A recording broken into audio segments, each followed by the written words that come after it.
So we see that Zeus appears and says Kenela, and tells the Furies to withdraw.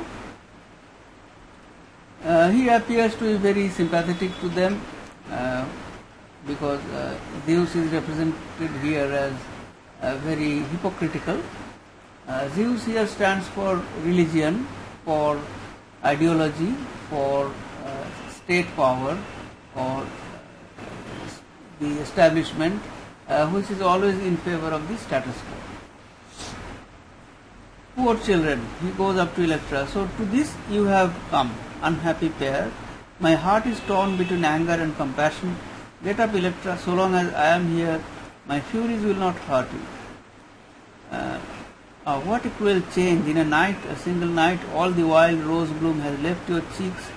In one night, your body has gone to ruin, lungs, gall, and liver all burnt out. The pride of headstrong youth. See what it has brought you to, poor child. So he appears to be sympathetic, and because Orestes can see that he is hypocritical, so Orestes is very angry at this condescending manner of Zeus. Stop talking in that tone, fellow. It is unbecoming for the king of the gods. So Orestes' address to Zeus, we can see, is very disrespectful. And what is the reason?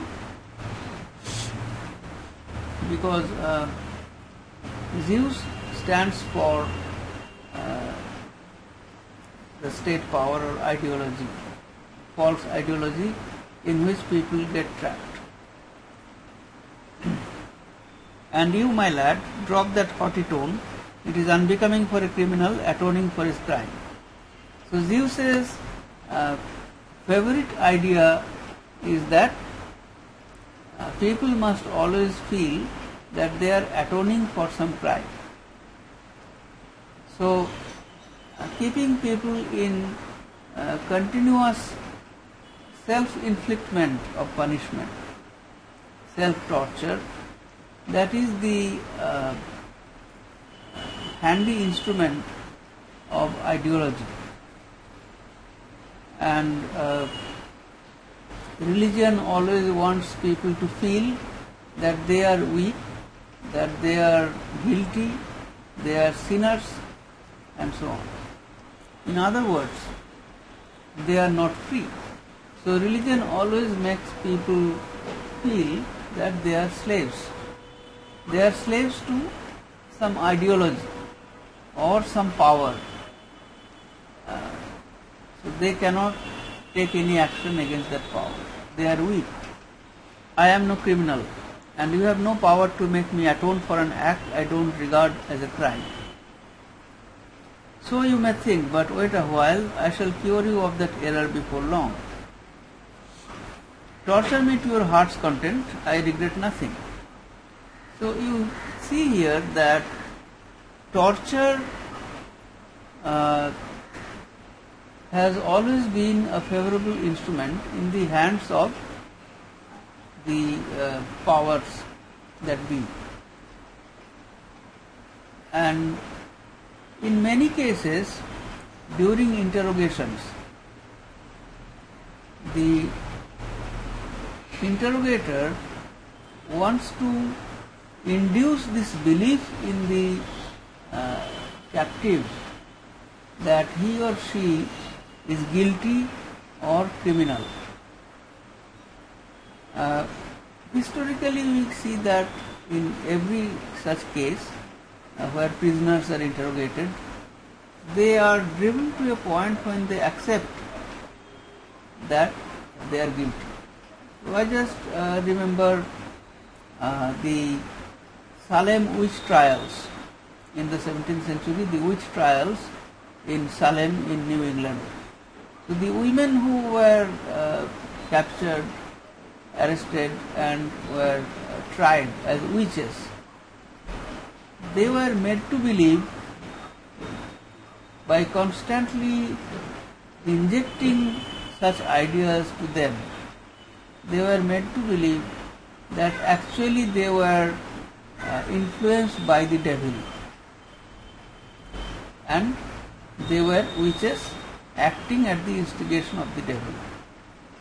So many of these poor women, they confessed that they were influenced by the devil and they were witches. Now, this is also a technique of the powerful rulers to create justification for the punishment of innocent people. Because you cannot legally punish innocent people. You have to prove their guilt. And if there is no proof, then you have to make them confess. So you have to extract a confession from them where they will say that yes, they committed something wrong or they are criminals, they are guilty. So Zeus tries to do the same thing with Orestes, but Orestes, having a stronger will, declines or refutes his point, his argument that he has committed any crime. And he says that torture will not affect me because I know that I am free. I know that you cannot introduce any idea to my mind. Not even the doom you have brought upon your sisters, not even that. So that is blackmailing. So Zeus tries to blackmail Orestes by saying that, well, you may not feel that you are a criminal, but you see what you have brought upon Electra, your own sister. She is suffering because of your actions. So this is how sometimes revolutionaries, soldiers, they are made to believe that they are they are responsible for other people's suffering. That is, the whole purpose is to introduce doubt about the ethicality of their action and self-torture, self-conviction. But Orestes will not yield to such blackmailing. Do you hear, Electra? Now Zeus tries to divide brother and sister. And this man professed to love you. She is dearer to me than life, but her suffering comes from within, and only she can rid herself of it, for she is free. So Orestes says that Electra cannot be affected by anybody's action or speech because she is free. So the idea that she is not free and the idea that she is guilty, that is coming from her within. She has to check that, and she has to have an auto-suggestion that she is free, and then she will not feel this at all. And you too are free, no doubt. Yes, and well you know it. A pity you can't see yourself as you are now, you fool, for all your boasting. What a heroic figure you cut there, cowering between the legs of a protecting god, with a pack of hungry vixen keeping guard on you. If you can brag of freedom, why not praise the freedom of a prisoner languishing in fetters, or a slave nailed to the cross? Certainly, why not? So Orestes says sarcastically. So Zeus says that you are now protected by Apollo, and the Furies are guarding you. So how can you dream that you are free? You are not free. So your freedom is similar to that of the prisoners also. Prisoners in their fetters, they also may say that they are free. Zeus, take care, you play the braggart now because Apollo is protecting you, but Apollo is my most obedient servant. I have but to lift a finger and he will abandon you. So Zeus tries to threaten Orestes in as many ways as he can.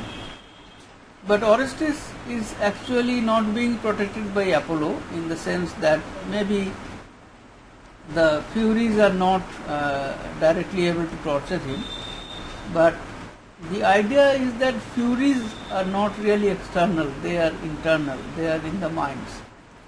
So, in real terms, the Furies cannot torture Orestes. So, Orestes is not actually being protected by Apollo, but he is protected by his own sense or realization of freedom.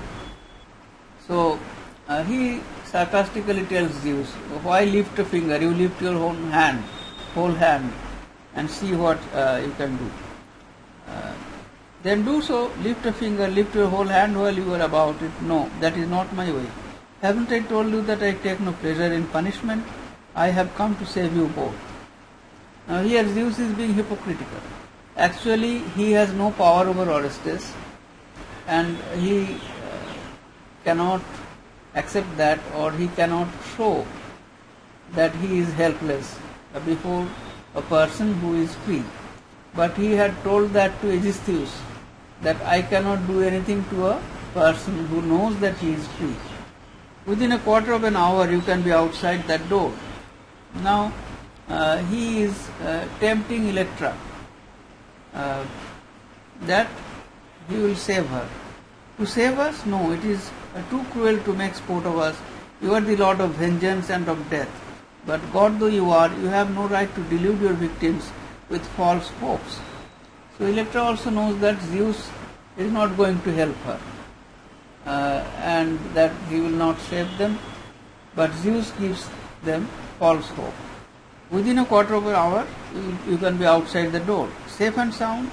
You have my word for it. And what do you want from me in return? Nothing, my child, nothing. Now here he is lying. In return, he wants her submission, and therefore he pretends that he is not asking anything in return. Nothing. Did I hear right? Then you are a kind God, a lovable God, or next to nothing, a mere trifle. What you can give most easily, a little penitence.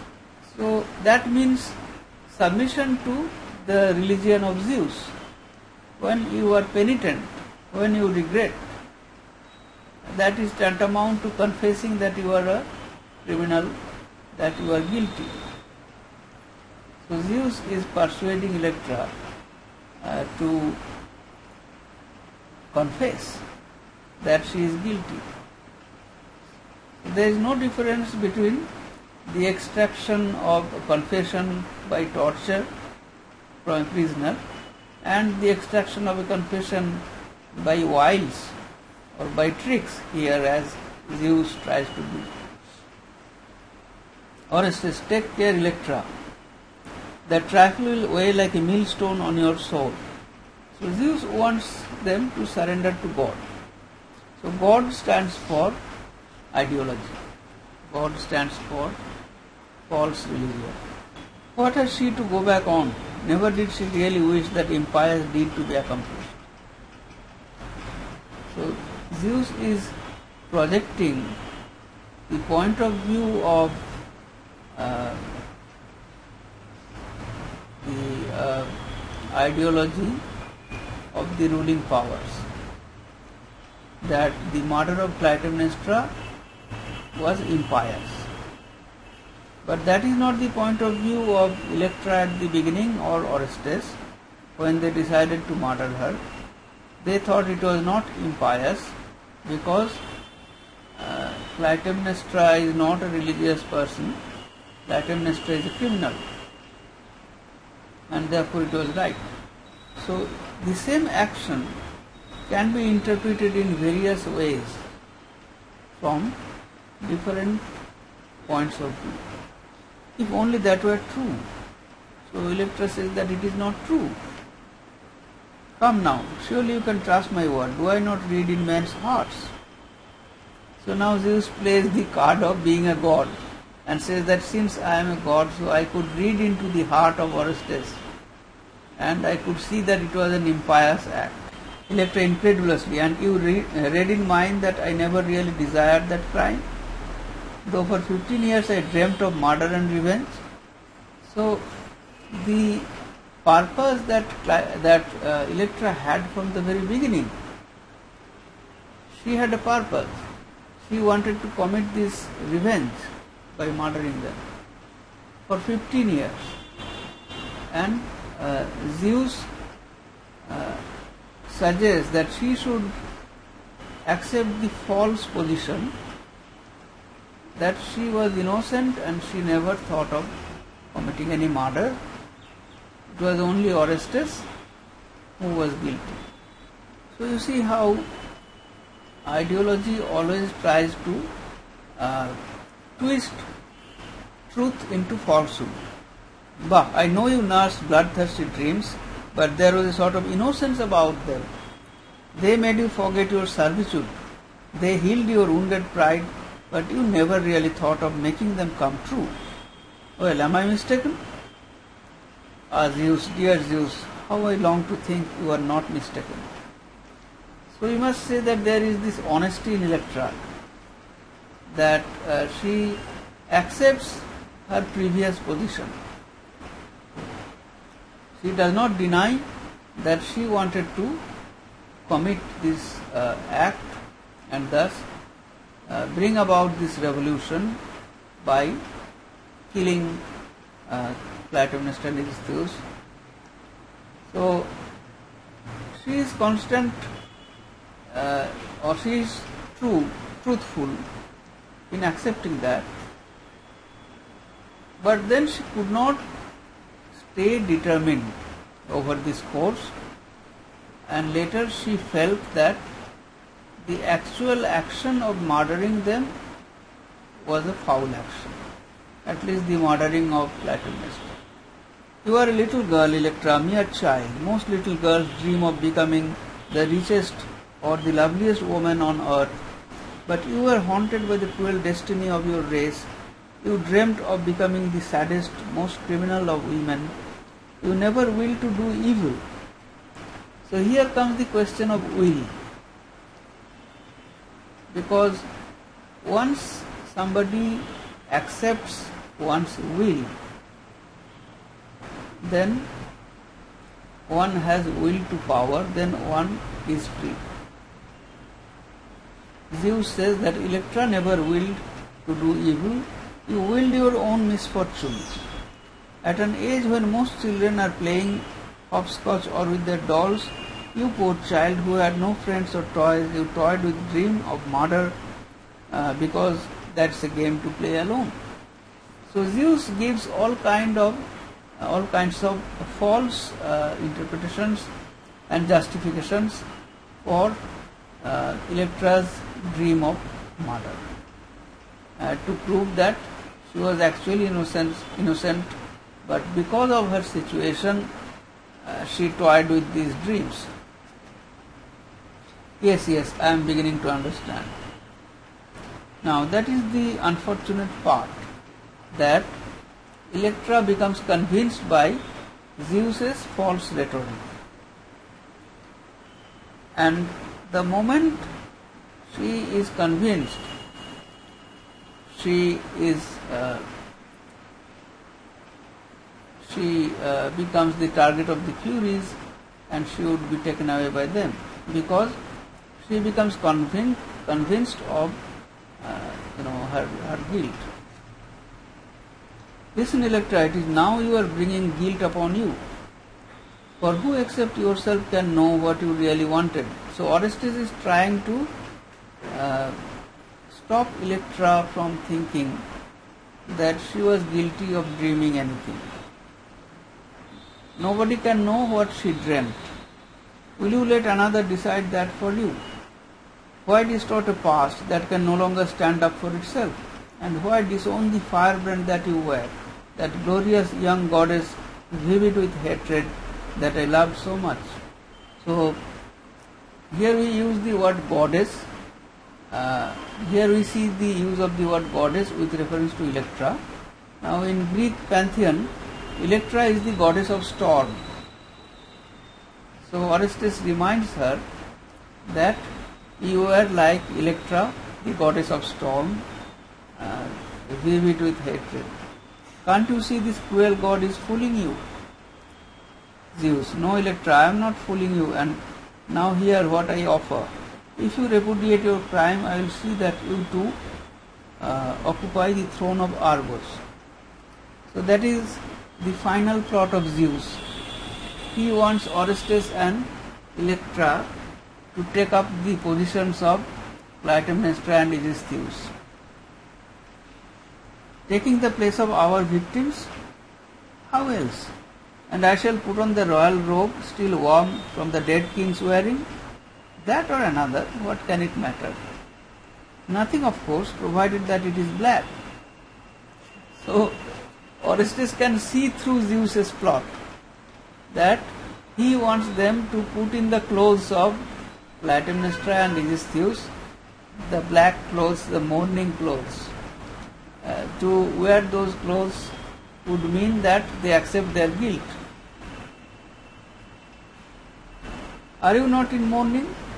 Yes, I was forgetting in mourning for my mother and my subjects. Must I have them too wear black? So Orestes sees through Zeus's plot, and he sarcastically says that yes, you want me to be just like Aegisthus. They wear it already. True. We can give them time to wear out their old clothes. Well, Electra, have you understood?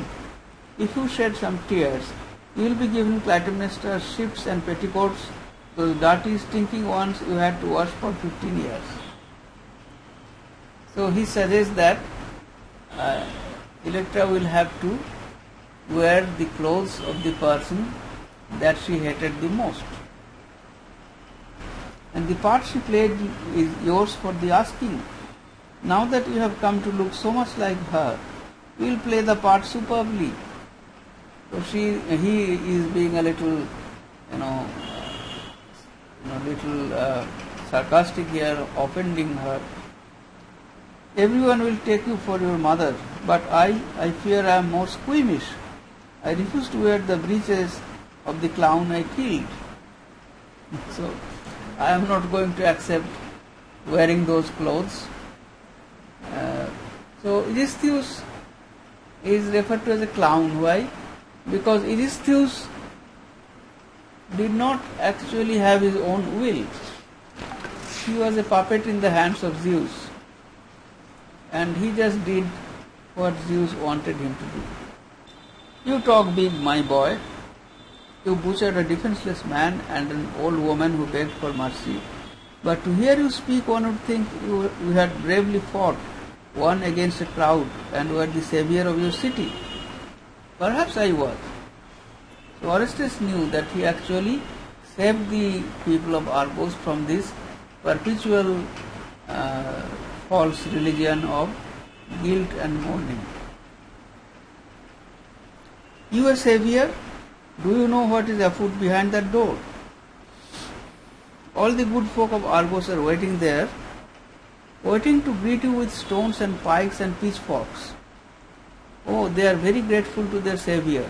You are lonely as a leper. So now Zeus kind of tries to break the confidence of Orestes by saying that the people who you think you have saved, the very same people, they are waiting outside the door with instruments, with weapons to kill you, to punish you. They hate you. So do not ever imagine that you are a popular leader or a savior. Yes. So you take pride in being an outcast, do you? But the solitude you are doomed to, most cowardly of murderers, is the solitude of scorn and loathing.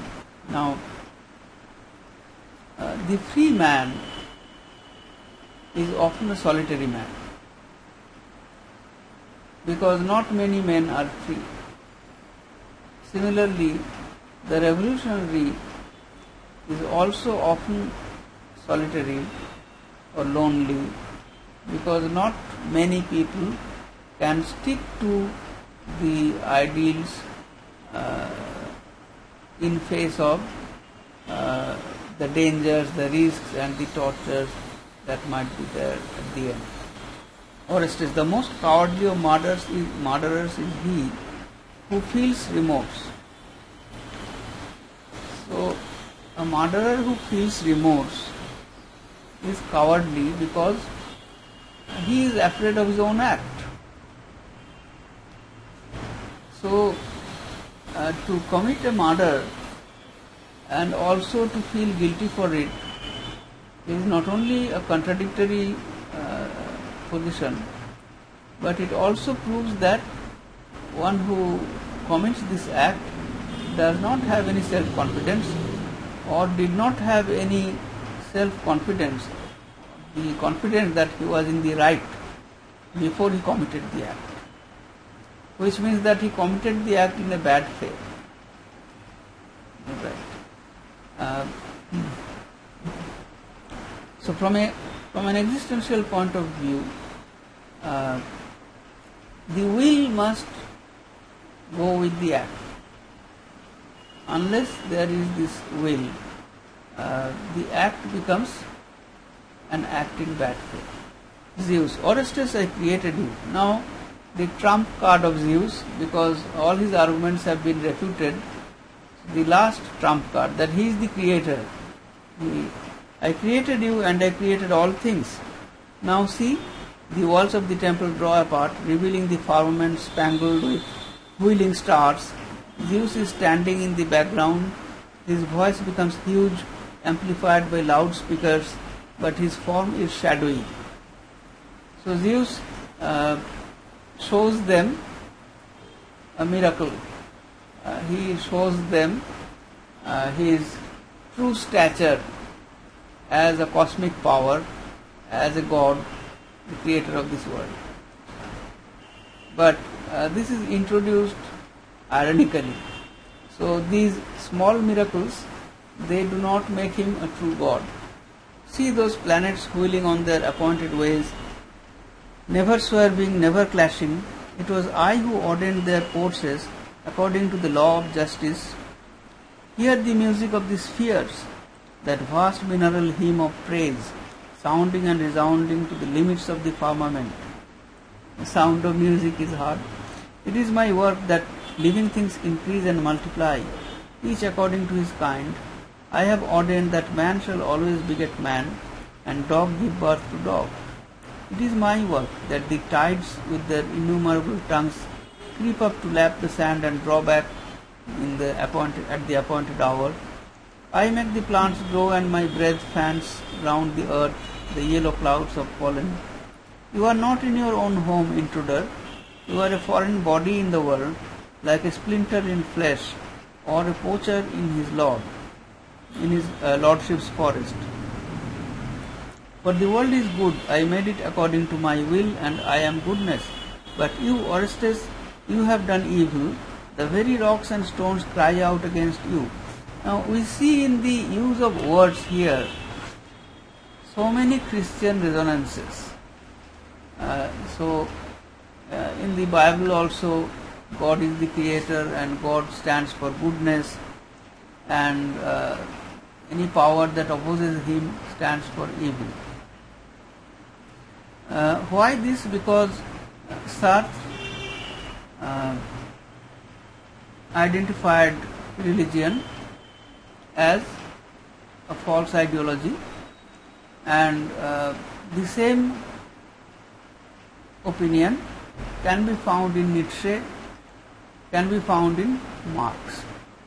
So Sartre was influenced both by Nietzsche and by Karl Marx and did not believe in religion. Rather, he believed in Marx's statement that religion is the opium of the people. So religion keeps people convinced in a false ideology. So it is like an opium. One cannot come out of that trance, that false ideology, which is addictive. So if you believe in God, if you believe in religion, it is addictive. You cannot come out of it according to the Marxist point of view. And Nietzsche, of course, through Zarathustra, commented that the God is dead. In Thus Spake Zarathustra. And after that, philosophy traditionally became godless. So up to Hegel, there was an attempt to represent God as the world spirit. So Hegel did not name God because Hegel was a philosopher, not a theologian. So he renamed it the world spirit. But after that, after Nietzsche and Marx, we no longer have any philosophical explanation or any acceptance of the idea of God. So religion is looked upon as ideology by Sartre, and that is why these lines here echo the words of most accepted religions. And Zeus speaks of good or goodness. The idea of good and evil, they confine one to a narrow trajectory of morality oriented action and ethics, which was contradicted by Nietzsche in the book Beyond Good and Evil. So good and evil are metaphysical propositions which derive their strength from religion, because without religion or without religious sanction, good or evil does not mean anything. If you do not believe in religion, then you do not know what is good and what is evil. So once religion is refuted by philosophy, then good and evil are also automatically cancelled out, as Nietzsche pointed out. So here Zeus wants to trap Orestes in this false ideology where everything is judged by good and evil. For the world is good, I made it according to my will. You are evil. The good is everywhere. It is the coolness of the wellspring, the pith of the reed, the grain of the flint, the weight of stone. Yes, you will find it even in the heart of fire and light. Even your own body plays you false. This sounds very religious. Now goodness is in fire. If somebody says that you will find goodness in fire, so as long as the fire is limited and controlled, in winter you enjoy the fire. But if it is uncontrolled, then it is devastating and destructive. Therefore, the same thing we may call good and evil at different times. Therefore, good and evil become relative terms. They do not have any absolute meaning. There is no absolute good or absolute evil quality about fire. Good is everywhere, in you and about you, sweeping through you like a sky, crushing you like a mountain. Like an ocean, it bows you up and rocks you to and fro, and it enables the success of your evil plan. For it was in the brightness of the torches, the temper of your blade, the strength of your right arm. So, Zeus suggests that anything that we identify as positive in this world, as beneficial to us in this world, that is good. And that of which you are so vain, the evil that you think is your creation, what is it but a reflection in a mocking mirror, a phantom thing that would have no being but for goodness? Now you see the metaphysical argument that evil cannot exist without good. So the Christian saints have debated for ages about the existence of evil, because if God is goodness himself, then how is it possible that there is evil in this world? And then the argument is made that evil is in this world so that we can understand God's goodness by contrast. So evil is a foil to goodness. So if Satan were not there, then we could not realize the goodness of God and Christ. Right. So that is the argument.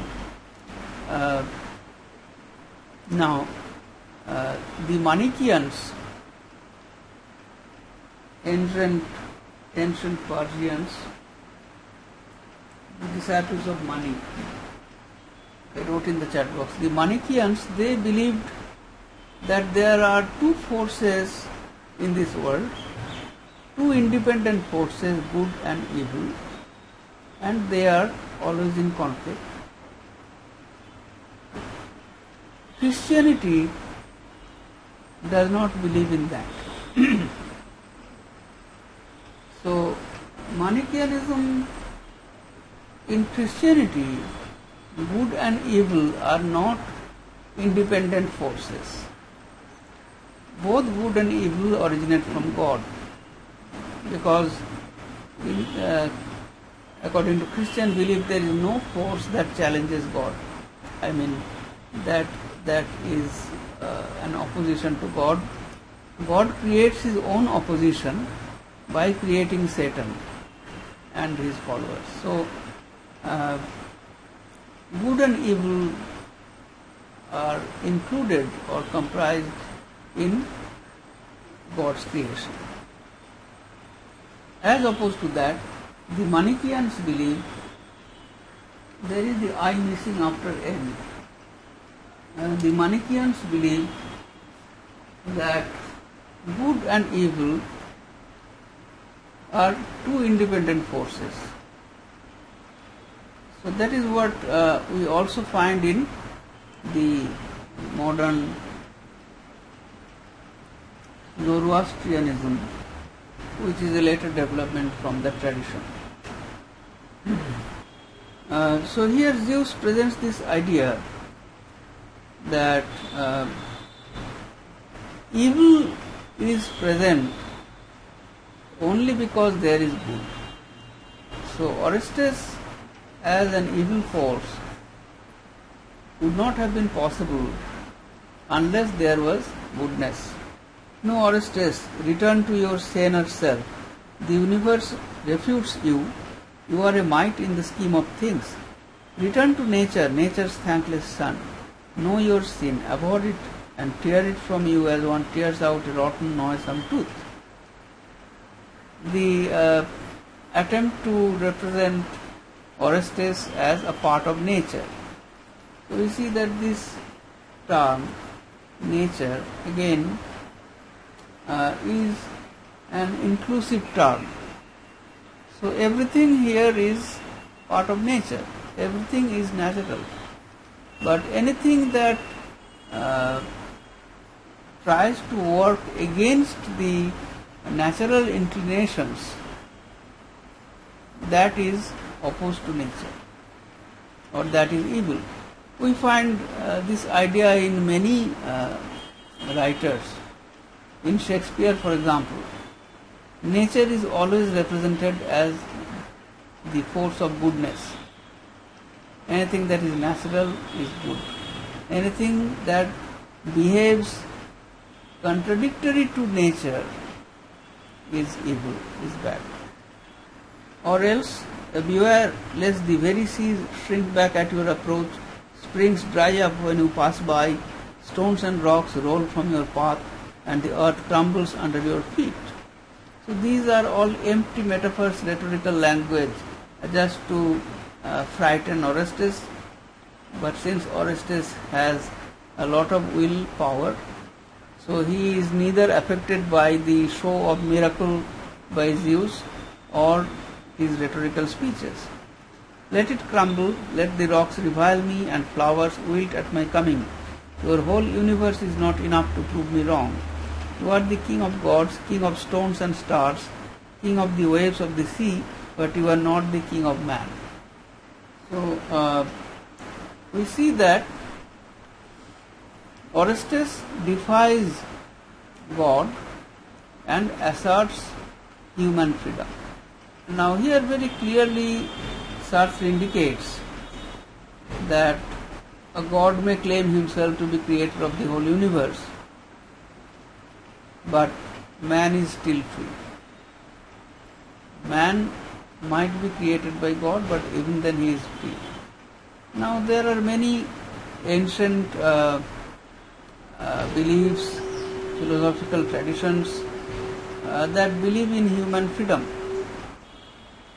which was again another central, debatable issue during the Reformation, man's freedom and free will.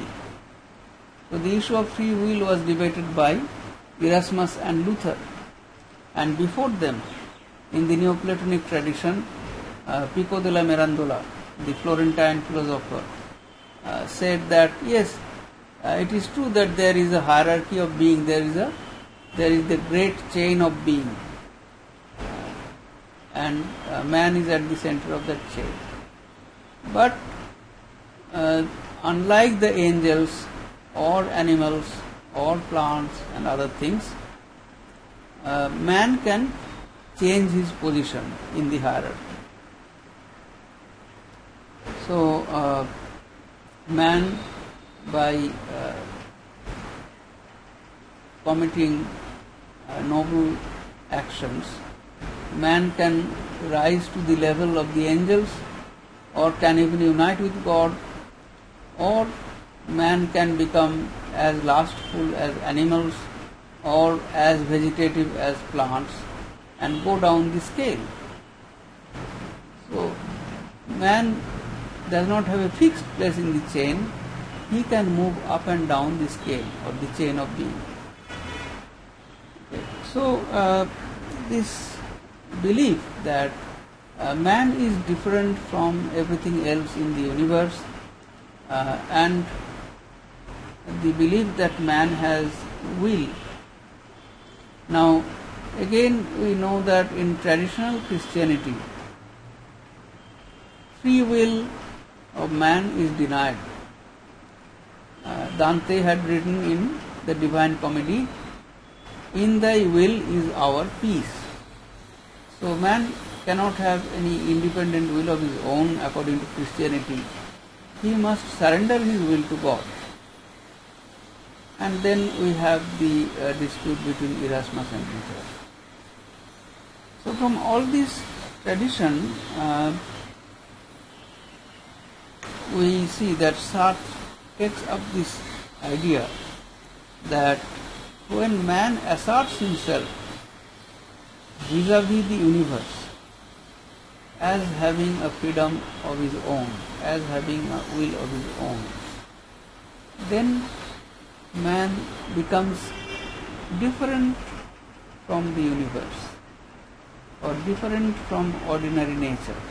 So Orestes says that you may be the king of the world, but you are not king of man. The walls draw together, Zeus comes into view, tired and dejected, and he now speaks in his normal voice. So the miracle ends. Zeus finds it useless.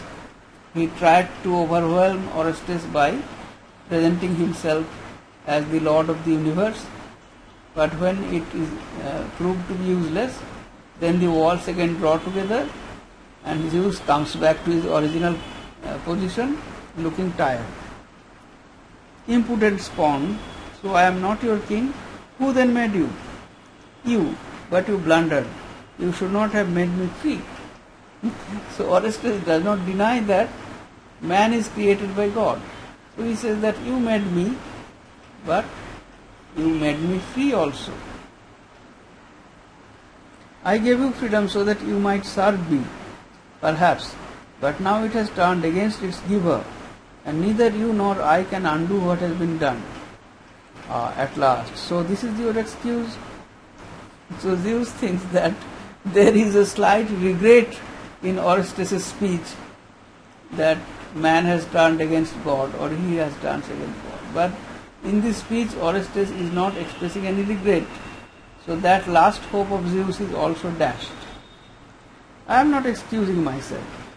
No, let me tell you, it sounds much like an excuse. This freedom whose slave you claim to be.